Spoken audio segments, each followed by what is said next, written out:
Mes chers compatriotes, bonjour. Zaïroises, Zaïrois et Congolaises, Congolais. Je vais lancer une série de causeries, de conscientisation pour alimenter l'unité nationale et le patriotisme. Le mot-clé de cette causerie est peuple congolais, peuple zaïrois, comptons sur nous-mêmes si nous voulons que notre pays se développe. Voilà. Comptons sur nous-mêmes est une démarche pédagogique et politique, lucide et audacieuse, qui ouvre une nouvelle voie que notre pays n'avait encore jamais empruntée depuis des années. C'est un projet d'éducation populaire à la fois pertinente et audacieuse. Parce que, comme vous pouvez comprendre, si nous lançons ce projet, c'est parce que dans tous les pays qui sont développés, qui ont connu le progrès, il y a toujours eu un contrat social. Le contrat social est une base, quelque chose dont nous tous, nous devons nous référer pour pouvoir aller vers l'avant. Donc cette démarche qui est une initiative inédite dans l'histoire de notre pays aura pour but de faire en sorte que tous les peuples, que les gens soient de partis de tel ou parti de tels courants politiques, de telles tribus, qu'on puisse à un moment savoir dans quelle direction nous allons et quelles sont nos valeurs, qu'est-ce que nous défendons et qu'est-ce que nous voulons. Donc ce n'est pas une démarche partisane, mais c'est une démarche populaire pour le peuple au niveau national. Comme je l'ai dit, aujourd'hui, vraiment, je viens auprès de vous pour vous parler avec le cœur. Calmement, posément, mais avec sincérité.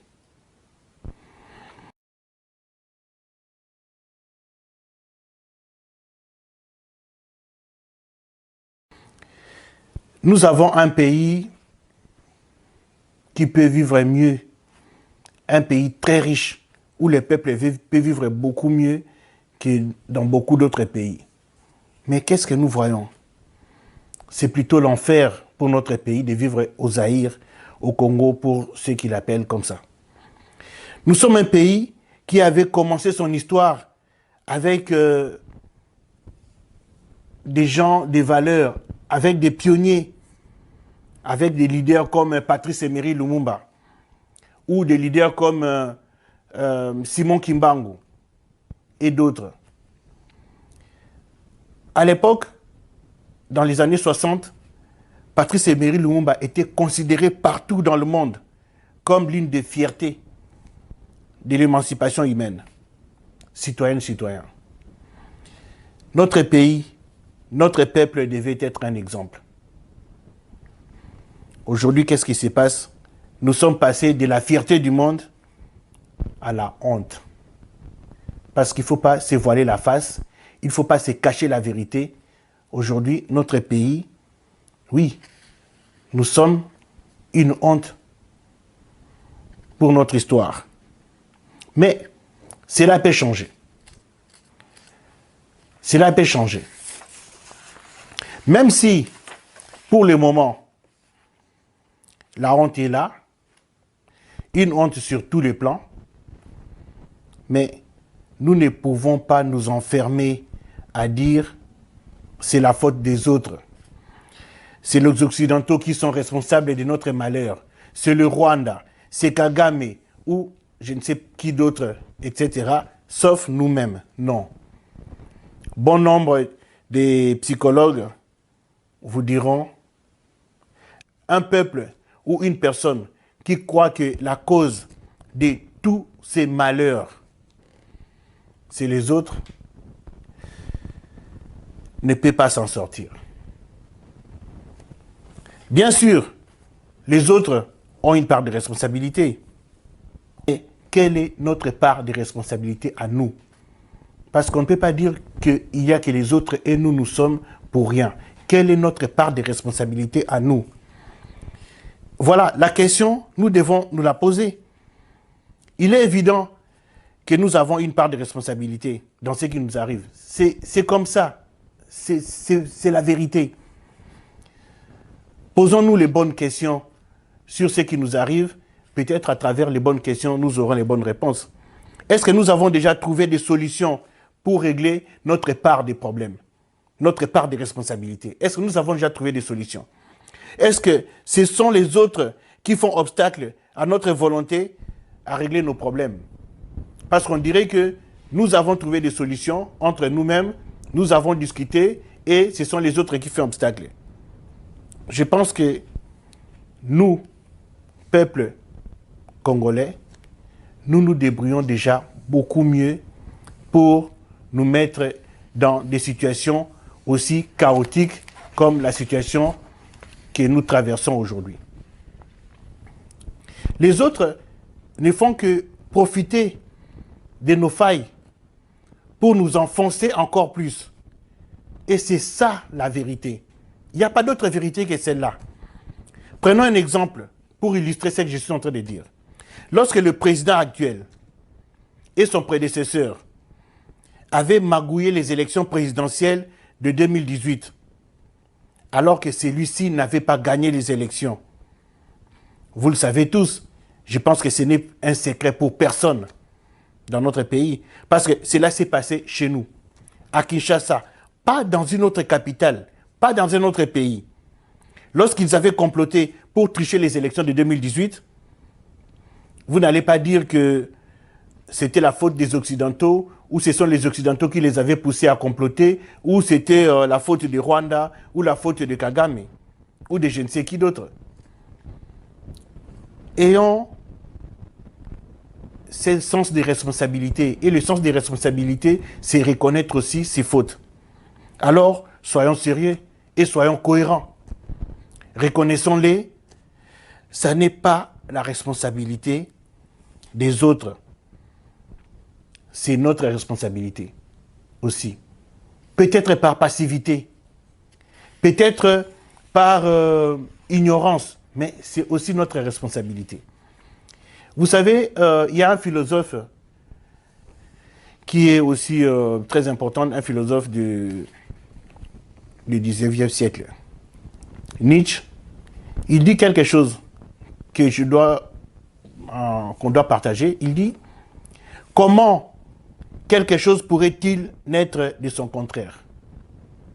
Comment quelque chose pourrait-il naître de son contraire? Par exemple, la vérité ne peut pas sortir de l'erreur. Ce n'est pas possible. Ou de la tricherie d'une élection se produise la reconstruction du pays avec des normes établies. Ça n'est pas possible. Une telle naissance est impossible. Ceux qui croient possible sont des fous, d'après Nietzsche. Voire pire qu'un fou. Car pour que cela soit possible, il faut nécessairement que les choses de plus haute valeur aient une origine tortueuse. Les caniveaux ne produisent pas de l'eau pure.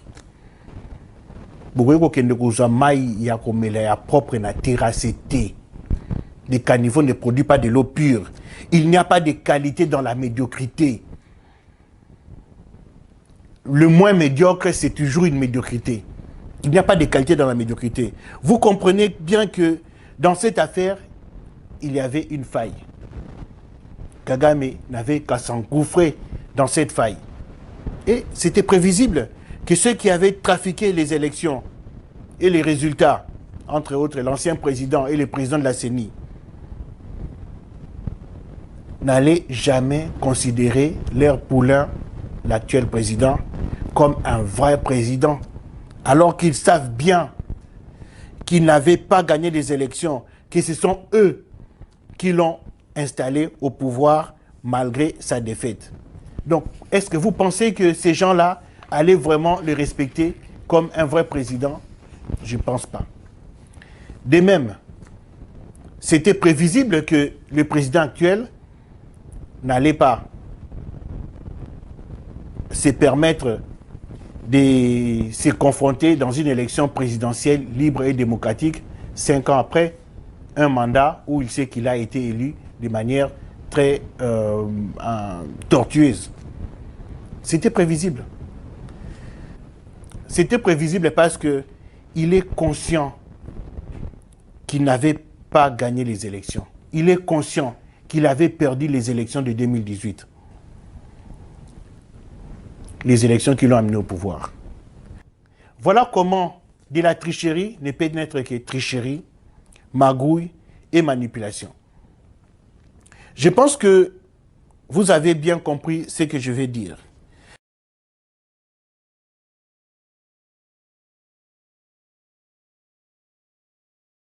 L'actuel président, en 2023, n'avait pas d'autre choix que de tricher les élections parce qu'il avait peur de perdre en cas d'une confrontation loyale avec un candidat dans des conditions démocratiques. Il le sait très bien. Il sait que le peuple ne l'aime pas à cause de son incompétence et de la mauvaise gestion du pays. Donc il ne pouvait pas faire des élections libres et démocratiques, sachant bien qu'il allait perdre. C'est ce qui est passé en 2023, où les élections étaient complètement farfelues. Donc il a triché les élections comme c'était prévu. Ça aussi, c'était une faille créée de l'intérieur. Kagame n'avait qu'à s'engouffrer dans cette faille qui présageait toutes les conditions d'instabilité politique et sécuritaire dans les pays.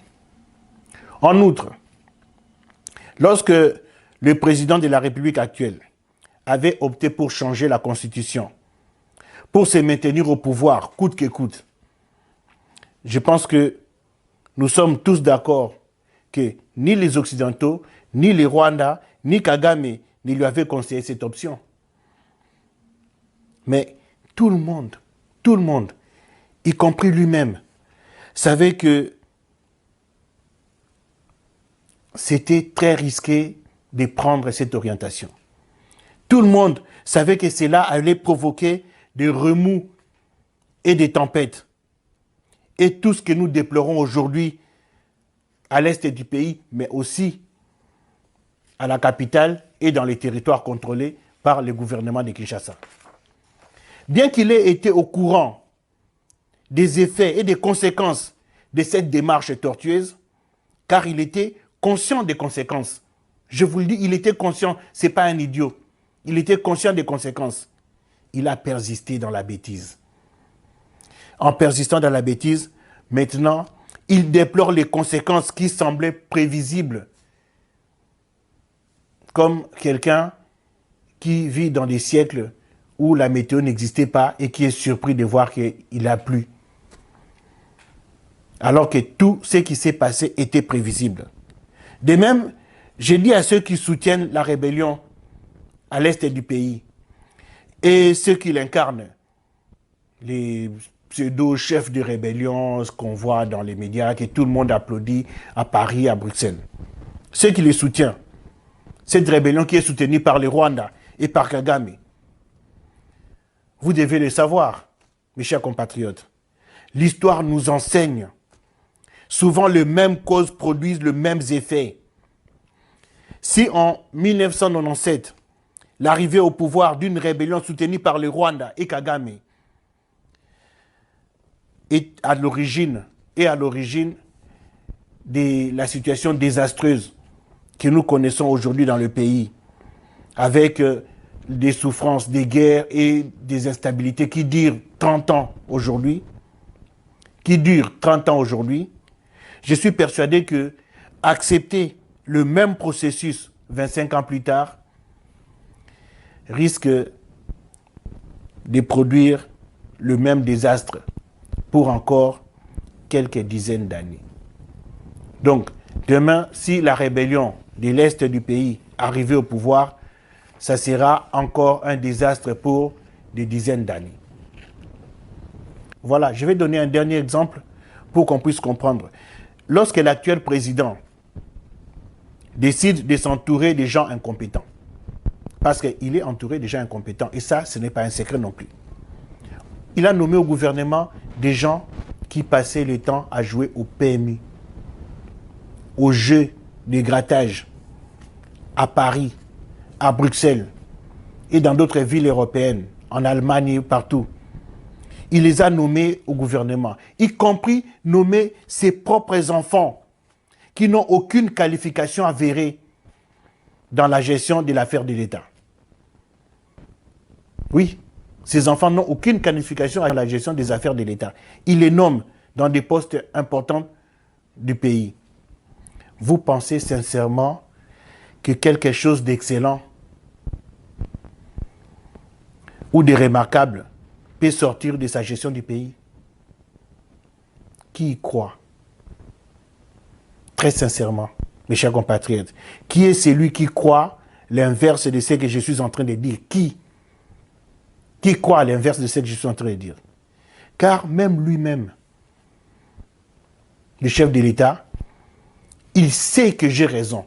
Au plus profond de lui-même, ce n'est pas un idiot. Il sait que j'ai raison. Il n'y a que des idiots qui croient à ça. Et je sais que Monsieur le Président n'est pas un idiot. Il sait que j'ai raison. Qui pense sincèrement que quelque chose de méritant ou de noble qui inspire le respect et l'admiration des gens intelligents peut sortir d'une telle gestion du pays? Qui croit à ça? Je vous l'ai dit et j'insiste, moi, je suis persuadé du contraire. Donc, si un tel régime, le régime actuel, restait 20 ans au pouvoir dans notre pays, je vous assure, ça sera 20 ans d'une gestion calamiteuse du pays. Rébellion ou pas rébellion. De toute façon, lorsque la gestion du pays est catastrophique, il y aura toujours des mécontents. C'est évident. C'est une évidence. Et donc, il y aura des mécontents, il y aura des révoltes et des rébellions. C'est ce qui se passe aujourd'hui. En d'autres termes, la mauvaise gestion du pays et les rébellions ont une relation de cause à effet.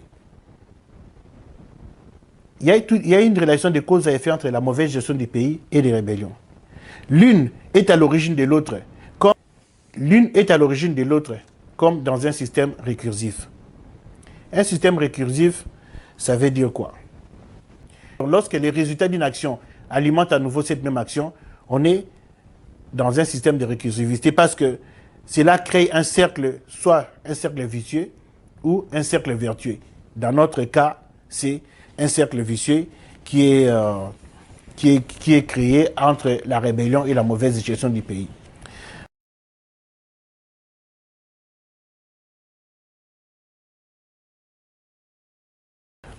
Vous n'avez pas constaté que la mauvaise gestion du pays crée des révoltes, des insurrections et la rébellion.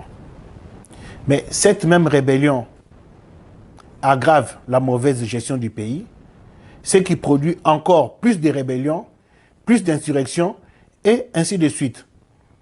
Cela crée un cycle d'auto-entretien du mal.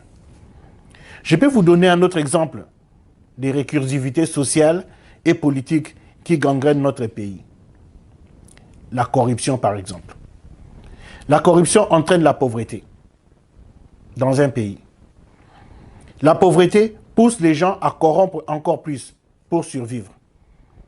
Et cela abîme les institutions et les tissus économiques du pays parce que la corruption ne peut que abîmer.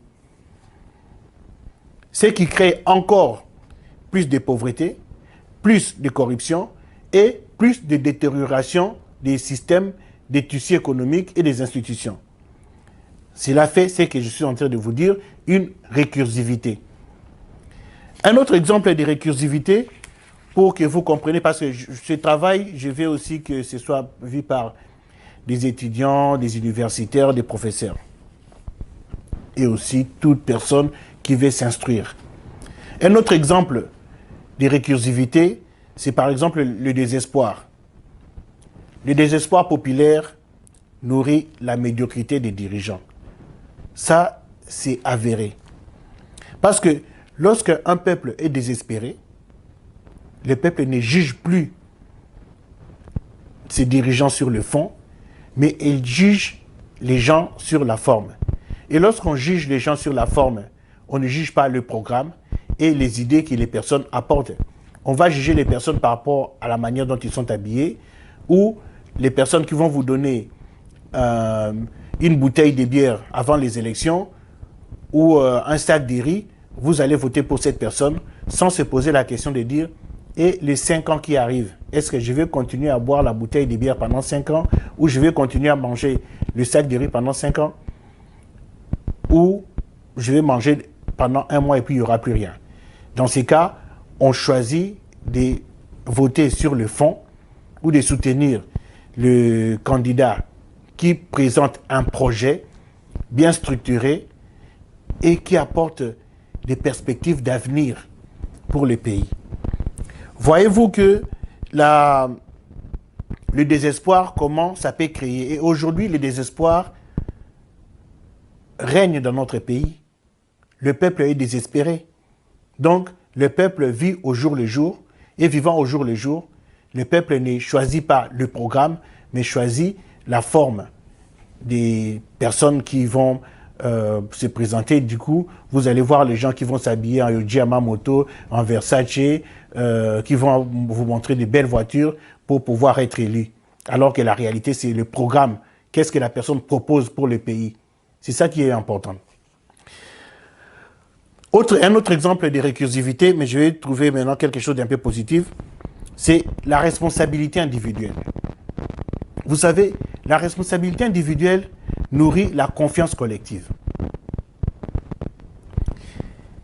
Qui, à son tour, la conscience collective, renforce encore plus la responsabilité individuelle. Ce qui fait que la population, le peuple, lorsqu'il y a une responsabilité individuelle dans la manière de faire, dans la manière d'être, dans la manière de se comporter, ça crée une confiance collective qui nourrit encore plus la confiance individuelle et chacun essaye d'être de plus en plus responsable. Et cela fait une récursivité vertueuse. Contrairement à d'autres exemples que j'ai donnés qui étaient des récursivités vicieuses. Donc, voilà. Ainsi, pour définir, je vous dirais, la récursivité ou le système récursif est un mécanisme où la cause et le fait se nourrissent mutuellement, formant un cycle continu qui s'amplifie dans les temps et peut-être dans l'espace de l'étendue du pays. Voilà le problème de notre pays où, à quel niveau le problème de notre pays se situe. Au niveau d'abord de la conscience, du mode de raisonnement et de la manière de se conduire et de fonctionner. Nous vivons dans un système récursif qui se perpétue. Nos erreurs d'hier nourrissent nos malheurs d'aujourd'hui et nos silences d'aujourd'hui nourrissent nos drames de demain. C'est ce que nous sommes en train de vivre tout le temps. Mais il est temps, peuple congolais, chers compatriotes, il est temps de briser ces cycles. Mes chers compatriotes, Zaïroises, Zaïrois, il est temps de briser ces cycles. C'est à nous, le peuple, de prendre cette décision, de briser ces cycles. C'est à nous, le peuple, de prendre de grandes décisions pour notre pays. C'est aussi l'essence de cette démarche que nous allons entamer ensemble sur une vingtaine de vidéos pour essayer d'établir les bases des valeurs et de la vision que nous devons avoir pour notre pays. Voilà. Aujourd'hui, ce que je suis en train de vous dire, je ne suis pas heureux de dire ça, mais c'est un travail que nous devons faire. Moi, j'ai très mal pour mon pays. Et je pense que nombre d'entre vous, vous vivez la même souffrance de voir ce pays aussi bafoué comme ça et ces peuples traités comme si c'était des êtres humains d'un rang inférieur. mes chers compatriotes. Je l'ai dit vraiment, je souffre de tout ce que je suis en train de dire. C'est une souffrance de tout le temps. Mais, comme je l'ai dit, il y a toujours un espoir. Et il est temps. Oui, il est temps que nous regardions la vérité en face. Nous vivons dans un pays riche. Riche de sa terre, de son histoire, riche de son peuple, de sa jeunesse. Mais trop souvent, pauvre de confiance en lui-même. Pauvre d'unité. Parce que on va dire les Balouba, les Baswahili, les Batetela, les gens de l'Est, les Bakongo. Ça, c'est une pauvreté en unité. Pauvre d'ambition collective. Pauvre des initiatives populaires d'émancipation. Ça, ce sont les failles de notre pays. Regardez le monde autour de nous, comment il fonctionne. Regardez notre pays, des choses basiques que je vais vous le dire par exemple. Pour construire un aéroport. L'aéroport c'est quoi? C'est Botongi Nzela Moko ya Munene, piste Moko ya Munene, on construit botier pavé, na goudron likolo. Vous êtes ingénieur, il travaille juste à la réflexion pour que ce soit confortable. Les immeubles, nous savons construire les immeubles. Mais qu'est-ce qu'il faut pour construire un aéroport? Il faut faire venir les étrangers. Aller chercher les Turcs, les Chinois, pour qu'ils viennent construire l'aéroport au Zaïre. Pour exploiter nos minéraux, encore il faut faire venir les étrangers. C'est honteux. C'est honteux. Et pour trouver des solutions à nos problèmes, comme je l'ai dit tout à l'heure, lorsqu'il y a des conflits à l'Est et pour trouver des solutions entre Zaïrois, entre Congolais, il faut aller supplier, mendier, implorer la médiation des étrangers. Alors que nous sommes suffisamment grands et aptes pour discuter entre nous. Mais lorsqu'on propose une discussion entre Congolais et le gouvernement de Kinshasa et ceux de l'Est, personne ne veut. Tout le monde veut que ce soit les Qatar qui soient les médiateurs. Mais vous avez vu les Qatar. C'est un tout petit pays, même pas la taille de Kinshasa, avec moins de 2 millions d'habitants. Un grand pays comme le Zaïre, avec 2 245 000 km² et près de 100 millions d'habitants, va demander au Qatar de trouver des solutions à ces problèmes. Et personne ne se sent gêné ou n'a honte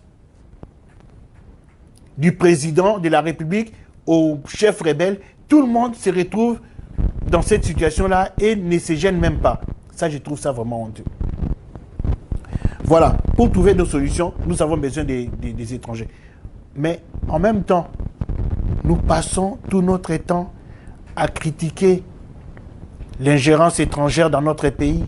Dans chaque coin de rue, dans chaque discussion, dans chaque débat, nous critiquons l'ingérence étrangère dans notre pays. Mais nous sommes tout le temps tournés vers l'étranger au moindre problème pour qu'il nous aide à trouver des solutions à notre place. Parce que nous-mêmes, soi-disant, nous sommes incapables.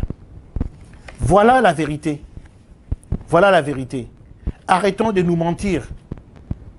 Arrêtez de compter sur ceux qui sont au pouvoir, de part et d'autre, d'ailleurs, que ce soit à Goma ou à Kinshasa.